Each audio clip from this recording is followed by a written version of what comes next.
Good morning, guys. Uche Njoku, sneaker principal, and getting ready to go to work.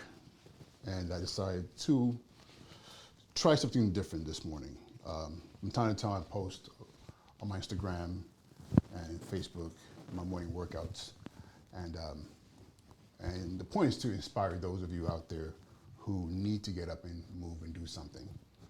But I haven't really posted consistently about, my work as a principal, leadership, and the things that need to happen to ensure success in schools, especially from the perspective of a school leader.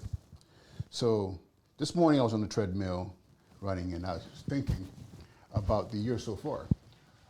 This is week 2 of the school year. We Oh no, 2 weeks exactly. Yeah, because we started school on on a Thursday, which was the 5th, and now we are on here at the 18th, I think. But let me see, what day is it today? Yeah, the 18th.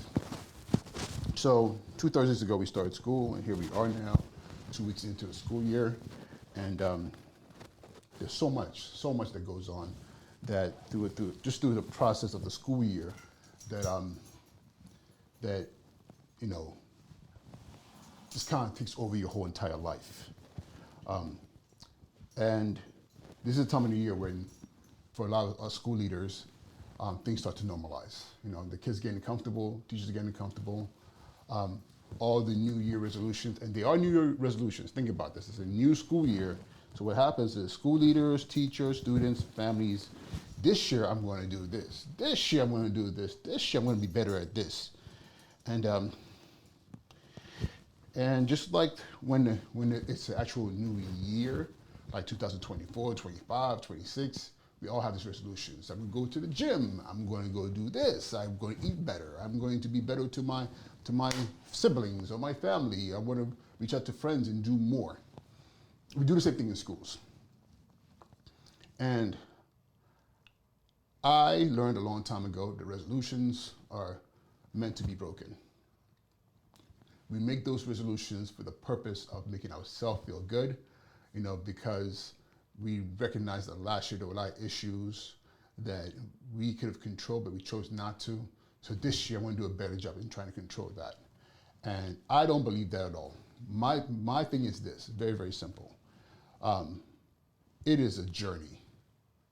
Last school year happened, the things that happened, at least in my school, were all intentional.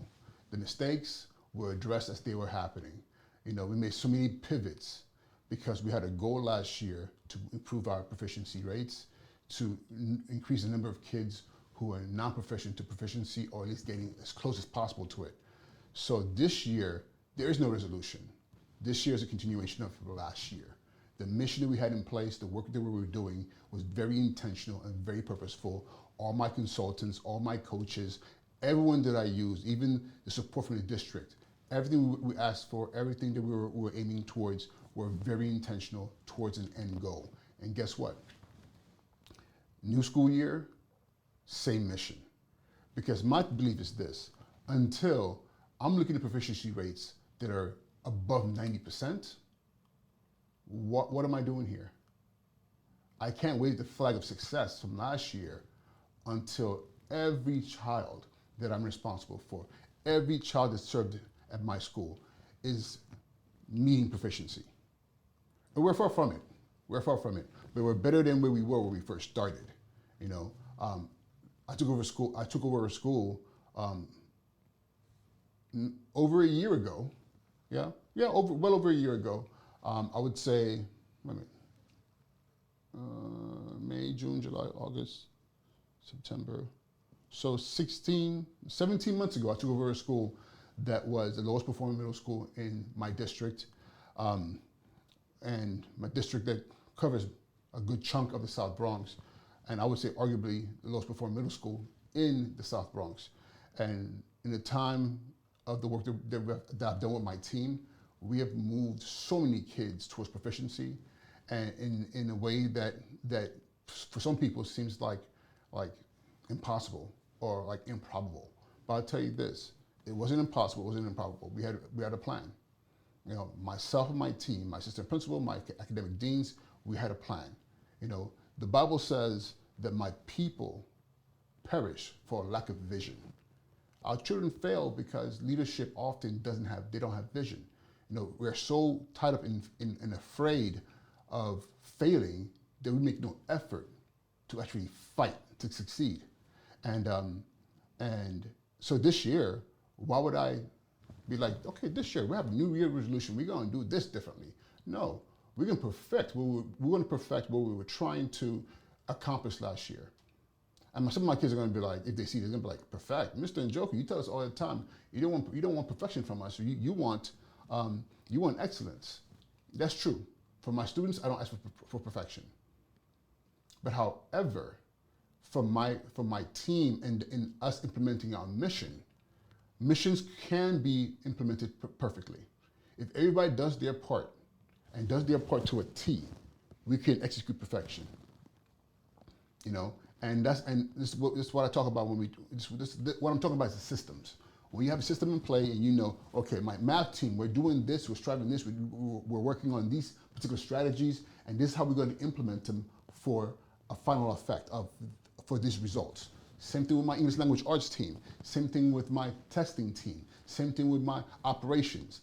Everything that we do, my guidance team, how are we engaging students, how are we engaging parents? All those spaces lend towards perfecting a system.